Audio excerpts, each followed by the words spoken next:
So it's 1 o'clock now, so I think we can go ahead and get started. So thank you very much, everyone, for taking the time to join today, and especially for today's call, since we're doing sort of an experiment, something a little bit different. I hope it works out well. So I encourage you to turn on your video camera if you have one, especially when we do the breakouts. It'll be a good way for us to connect. It's a little bit easier sometimes to communicate remotely when video's on. So if you have that, I definitely encourage you to turn it on, but no pressure if you don't want to. So for those of you on, I think most everyone has put in the chat box, has addressed the question that's on the screen. Which is just in case you weren't on when I mentioned a moment ago, I'm going to be putting together a training in April on accessibility for creating email newsletters. So it's helpful for me to know which programs you're using to design and send your newsletters so that I can make sure I look into how those different programs treat accessibility. So. It's not part of the systems conference. It's part of the web accessibility training webinar series. But there are a couple accessibility webinars that are part of the system conference. One is just kind of a general overview of accessibility, similar to one of the trainings that we did last year, I think in November. And then there's another one that'll focus on images particularly. All right, so let's get started. I thought it would be helpful to start out with just kind of reviewing some of the resources and information that we have around creating email newsletters. So as I mentioned in my email several weeks ago, we had a training with Megan, who's from University Relations, and she shared with us a bunch of email marketing best practices that she utilizes when she's creating templates for the university. So I thought it would be helpful to quickly kind of review some of those resources that she shared, and I'm going to put in the chat box a bunch of links. Okay, so in the chat box, I just put a link to the recording of that training that she did for us, if you want to review it, and a link to the slides as well. And I also put a link to the email marketing special interest group, which Megan helps to lead. I included a link to sign up for that group. You don't have to be on campus to join the group. All of their meetings, which are usually monthly, but I don't think they've started up for 2019 yet. All of their meetings, though, are done remotely or in person, so whether or not you're on campus, you can join. And also, I linked to a page that they've curated that has links to a bunch of resources for email marketing. So you can check those out, too. So quickly, and this is by no means comprehensive, but I reviewed her training from last year and pulled out some of what I thought were kind of the key points. And I thought that this conversation now would help to frame our discussions that we have when we go into the breakout groups. So I'll just quickly go through these, and then I'll turn it over to you all to list out some that I may have missed or any other considerations that you think are important. So when she talked about content, she recommended focusing on an active voice, having action words, and giving people something to do with the information, whether that's a link, a call to action, like read an article, or watch this or sign up for this event, that kind of thing. She also discussed the importance of knowing your intended audience. So she actually had some great tips for identifying or kind of modeling the profile of your audience. So figuring out who the people are and what their various needs might be. And she emphasized being concise with content, making it easy for someone that's seeing the newsletter for the first time to know what it's about and what kind of information they can expect to find in it without having to read, dense text. And I mentioned the calls to action. There are some accessibility recommendations that she gave us, including making sure that images have alt text, so if someone's using a screen reader, they're able to identify what the image is of. And then color contrast. This is important not only for web-based newsletters, but also if your newsletter is printed and mailed. Color contrast is something that's important to consider to make sure that it's readable and easy to read. And what's nice is that Cornell University, on their brand site, they have a really comprehensive page of color recommendations that go well with the Cornell red that we also use for our logos. And they tell you right on that page, this color is for backgrounds, or this color is for text, and kind of what backgrounds and what text colors work together appropriately. So that's a really handy tool if you haven't seen that before. And then use of headings. This is another thing that's kind of an accessibility standard, but also is good for design. Is really using titles and heading and preset headings so that the document is in a good reading order. And another point that I pulled from her presentation is that recipients should be able to opt out. I know if we're using something like Constant Contact, or I use MailChimp for the extension Insider, it automatically does that for you, but it might be something that others who maybe are using attachments and using Lyris might have to add in manually as this option to unsubscribe. So, I create a newsletter, but I know many of you do as well. So are there other really key points that that we should keep in our minds during our breakout sessions that you guys want to throw out there? You can enter in the chat or just say out loud.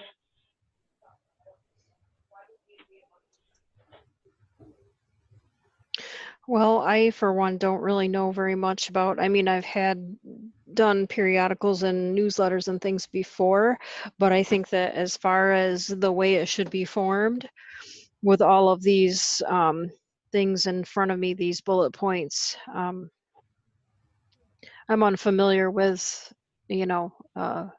with these, and my team sets up their articles in a certain way, I guess, and there's so many pages, and it doesn't always, and the images not containing text. We have a lot of tables with information in them, and they do contain text, and they contain numbers and things. So I'm not sure. I guess I have a lot of studying to do about this. There's definitely a lot to know, but fortunately, you've got a whole group of people in CCE that are also doing it. So I'm sure that all of us are more than happy to provide feedback and give you tips as needed. One thing that we do in Stuben with our e-news is try to make a lot of the links go right back to our website. So we're feeding them to the website for everything. Yeah, that's a really good strategy for helping people to find more information too. Thanks, Carla. And Jim Hooper, who is a photographer, pointed out that a big concern with newsletters is the quality of imagery and making sure that images are bright, sharp, and clear. So yeah, thanks, Jim.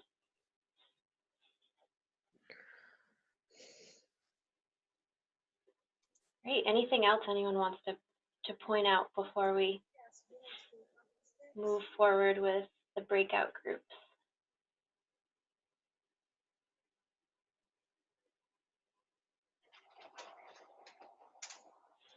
All right. Okay, so this is my first time doing the breakout groups, but I thought that this kind of model, this group work model, might work for us well. So we'll see how it goes.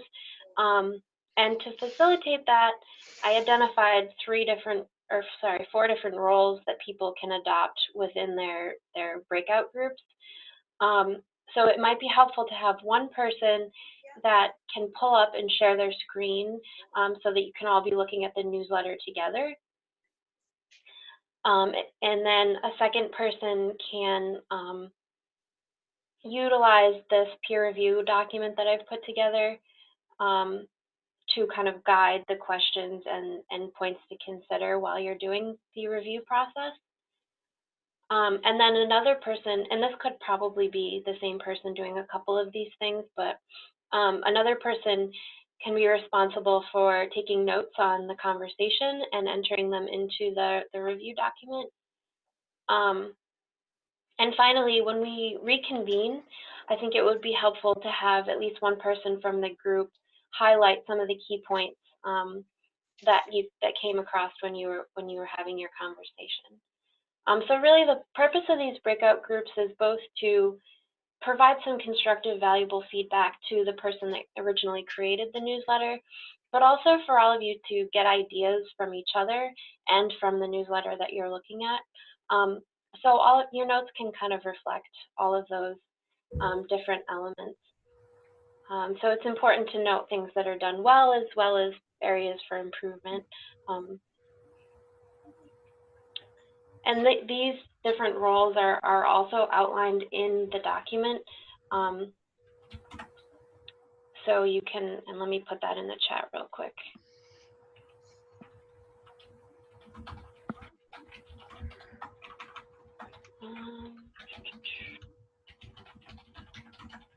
Okay, so going in the chat right now, this is a link to Box.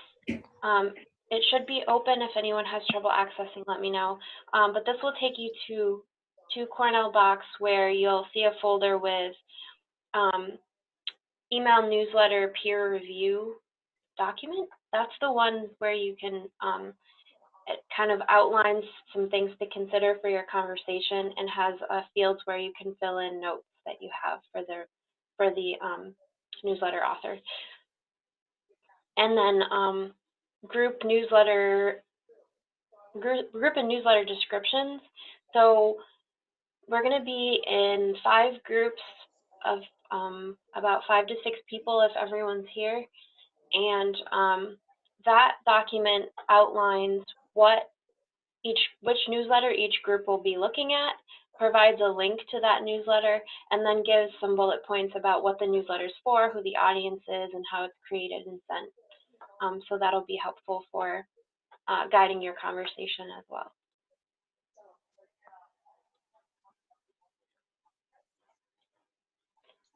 So logistically, how this will work is it's kind of magical, but I just put everyone in their groups, and it'll take me a few minutes probably to do that. So you'll have to bear with me while I'm kind of clicking around in a minute. But once you enter the group, your audio and video should remain the same. I've just double checked that you're not muted because I don't know, sometimes you can mute and unmute yourself accidentally. So just double check when you're trying to talk once you get in the groups if that your audio and video is working. But it should be automatic, and then you'll be able to speak with your group members in kind of like private. So no one else outside will be able to hear you except for me. I'll kind of jump from group to group as I'm needed. And my idea is that we can chat until about 1:40. If it seems like we're not ready to break at that point, we can give it a few more minutes. But I will manually close the rooms, and when I do that, you have 1 minute to get back to the main group that we're in right now. And it'll happen automatically if you just let it wait, or you can click to come back sooner than the 1 minute, than the 60 seconds.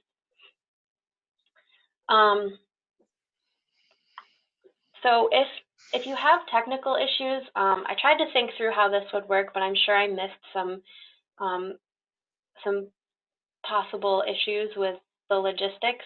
So if you have any technical issues or if anything happens, just send me a quick ask for help.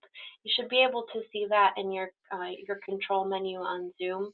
It's just a little, I think you can see it now on the screen. It's just a little question mark in a white box. And if you do click the leave the breakout link there that's in red, that'll bring you back to the main room where I may or may not be, depending on if I'm with one of the groups. Okay, before I continue and start situating people in groups, does anyone have any questions for me about what we're going to be doing or the logistics of the breakout room? Do we need to enter the box first, or once we're in the breakout room, then someone else will pull it up, or? Either way, sometimes it's sort of difficult, particularly if you have one monitor, to see two things at once. But you should be able to, and I think Zoom like defaults to taking up your whole screen. But if you, like right now, if you can see the slide that's on the screen that says breakout group logistics, you can double click that and make it a smaller part of your screen. And then that'll allow you to open up a browser and go to Box. So yeah, I mean, you can do it now or when you get to the group, either way is fine. It might be a good idea while I'm situating people into groups to do it then, because I'm gonna just kind of be sitting here silently clicking around. Have you assigned who's going to do each of the 4 tasks, or do we have to spend some time figuring out who's doing what? Yeah, I mean, I haven't assigned, so you can do that yourselves. And just I'd suggest one person volunteers for each. And again, like if there's a different way that you decide to organize, that's fine, as long as the notes get taken and as long as someone is able to let the larger group know some of the key points that were discussed afterward. Oh, and another thing I wanted to mention, I think I said this in the email, but I'm not totally sure about this, but I'm pretty sure that the way that Zoom works is that it'll record wherever I am because I'm the host. So it's recording now, so we'll be able to review this section later. And once we reconvene, that section will be recorded as well. But during the breakout rooms, if I'm in one of the rooms, it'll be recording, but I'll cut that out before I post the recording, because it would be kind of awkward to have some groups recorded for a few minutes and not others. So we'll just have a recording of the beginning and the end and not the breakout group. Any other questions? Okay. Yes. So I'm actually at a conference right now, so I think I might have missed a little bit. Do I need to do anything, or will you be? No, it's automatic. Okay. I'll be doing it, so Okay. you should. Hoping the technology all works as it's supposed to, you should just be automatically put in a room. Okay, Katie, I am in the box and I see the group and newsletter descriptions, and then I see email, newsletter, peer review. Mm-hmm. And then there's another one, the Finger Lakes Vineyard update. What are we going to be reviewing? Yeah, let me actually pull it up so that we can look at it together. Can everyone see my screen? I see it. Yes. Okay, so the first one, the email, newsletter, peer review. So when you download it, there's actually, download it so you can see.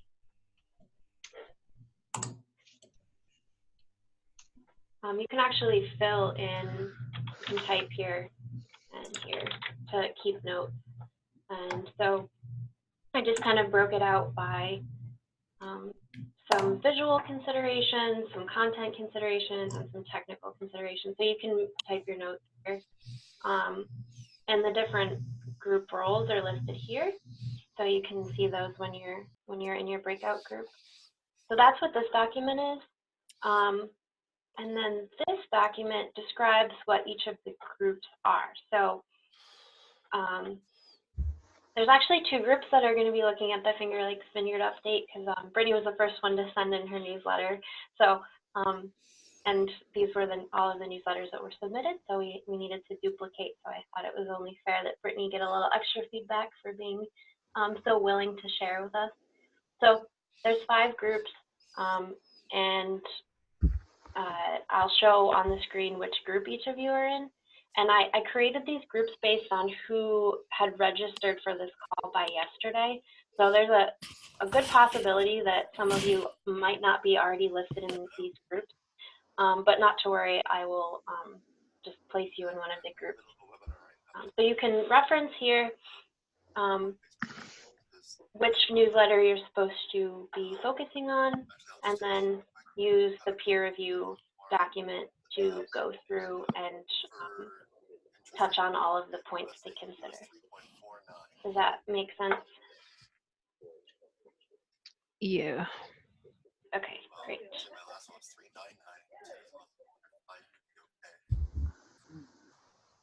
Let me get this back shared so you can see your groups.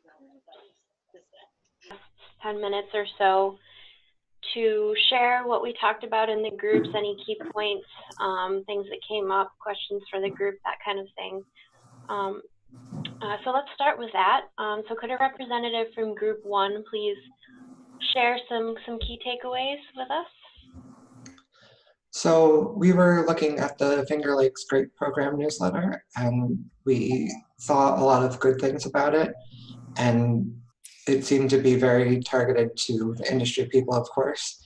So it didn't have maybe a broad appeal, but we think certain things like maybe a little bit more visuals to break up the text because it was very blocky might suit the overall readability of it and just give it a little bit more.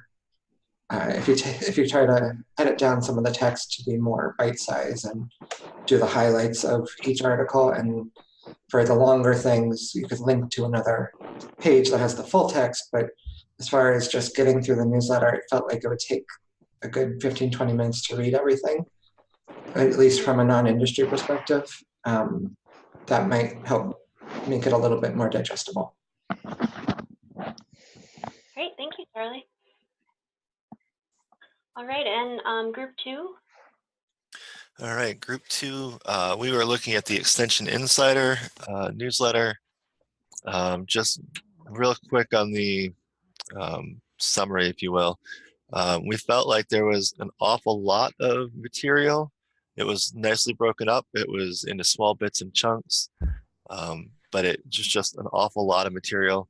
I think unlike group 1, all of us in this group are actually members of the target audience. And one of the things that we felt like, because it's a newsletter meant for all extension staff, we felt like we each tended to skim it for the things that mattered to us personally and disregard a lot of it, which is, fine. And that's kind of the way that it's made to be. So I think the one drawback is that made it kind of difficult to know if it was really missing anything, looking at it from this perspective. It's hard to know if we were missing anything. I think one thing that we commented on was a lot of the links in this were like an entire sentence used as a link, or a long block of text was used as a link, and they would actually embed the hyperlink into a large block.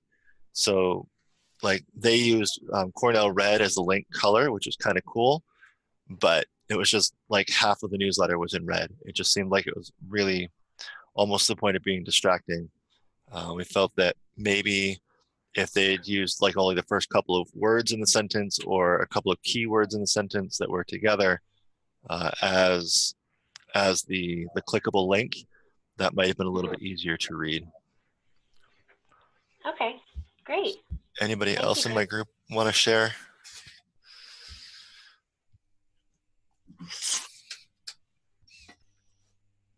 Okay. All right, we'll go to group 3. Hello, I realize that my team members don't have mics, so or the ability to speak. So Meg, if you wanted to weigh in at all, please do.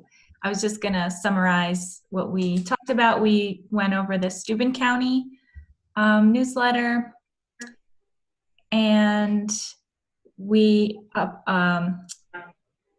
upon just the first, just looking it over, the first impression was that it was nice. It looked really nice. It was easy to read. It had great CCE brand colors, bar dividers, and which made it easy to jump from the topic to topic of interest. The links, digestible little bits of information with links that direct traffic to their website, makes it easy for the reader, and helps them too. And then good photos, official photos with good resolution. I didn't see an unsubscribe button, but since it's Constant Contact, it must have one in there. It was responsive, and the delivery method was just, it said that you could sign up for it at programs, which I imagine, unless it's elsewhere too, it might be difficult for folks to sign up, but unless they get the email. But I don't know that for sure. And then the last thing we said was the subject line could have some topics mentioned that were featured in the newsletter. And just a lot of good information, and we thought it looked nice. Great, thank you, Nicole. And group 4. Who would Hi. like to present? Sorry. You can go ahead, Shannon. But, No, I was just asking who would like to go because we didn't designate a reporter. So you can go ahead. That's fine. Okay. Hi. So we covered CCE Franklin newsletter update. We thought that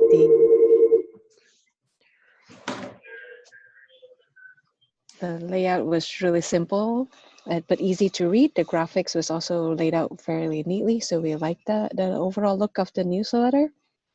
So the newsletter, we also found out that is targeted for the rural community, focusing on agriculture, crops, dairy, beef, and 4-H programming.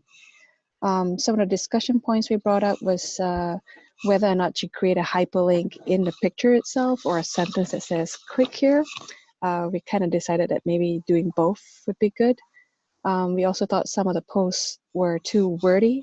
So we thought that having a brief description, and then if people wanted to go somewhere else, they could click on a link. We also thought that for some of the posts, there was not a coherent look. Some were wordy, some were more concise. So we thought like maybe a more consistent look, and also the use of font size from large to small would be better. And another discussion point was the use of graphics to put forward some branding. We talked about the use of CCE and then the name of your county, but also like a map. The other thing we talked about was the use of, for example, dairy cows are big in CCE Franklin County. So they thought of using the same pictures of cows, but for different themes, they would sort of adjust different things for it, and a similar thing for corn. So yeah, that's what we talked about, and group members feel free to add in to that.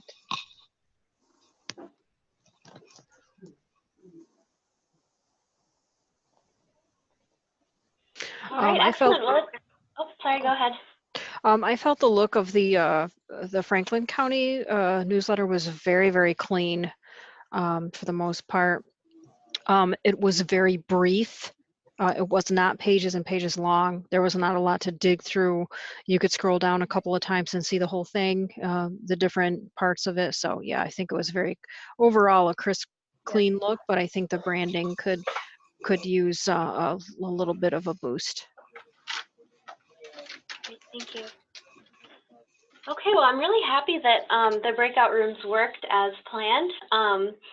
I'd love to hear your feedback on whether this style of call was useful, if this is something that you think we could try again, maybe with a different topic in the future. Just general feedback for this type of activity.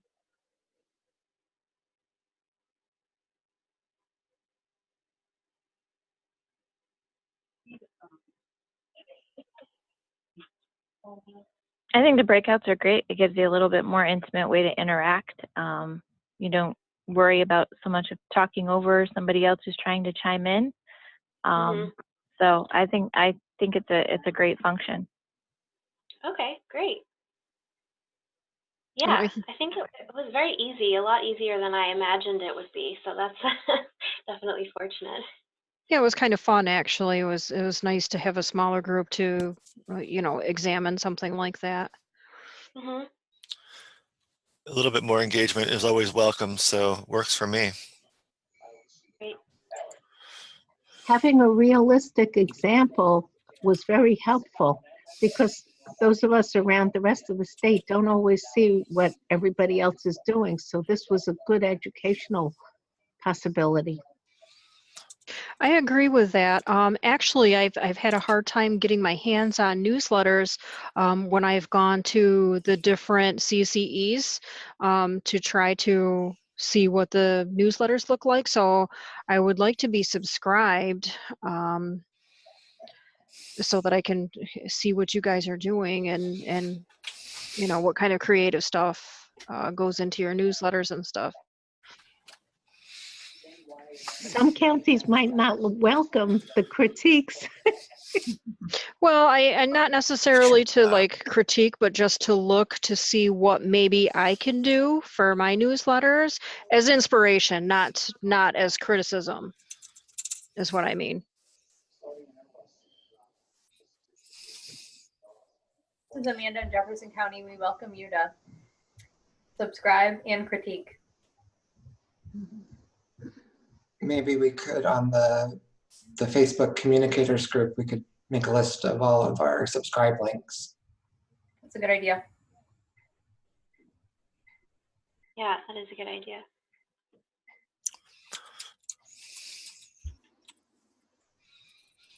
Okay, well, we only have a couple minutes left.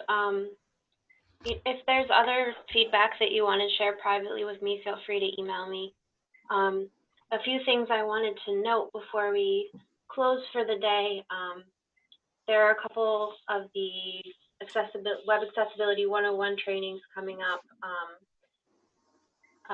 Just another sort of general webinar that I think will be more interactive, so we can ask questions and sort of identify needs and gaps in the trainings we've had so far. And that one will be happening on March 20th. And then the next one that I mentioned is April 24th, and I'll be talking about accessible newsletters. So this call actually will probably inform some of the topics that I cover. So if questions come up when you're designing your own newsletters that you want me to address in that session, please reach out and I will do the research and figure it out. Some things that were in the last couple extension insiders that I just wanted to point out. There is a new CCE blog template available. If you're familiar with the Cornell blogs feature, there was a CCE template, but it hadn't been updated in quite a while. So Katina worked with the web designers here on campus, and we kind of replicated Cal's blog style and added CCE branding. So we're working with a few people on adopting it for their programs, their associations. So we'll have some examples soon to show. But if anyone is interested, they have a need for a template, for applying a template, please feel free to reach out. And we're going to provide as much support for those templates as we can.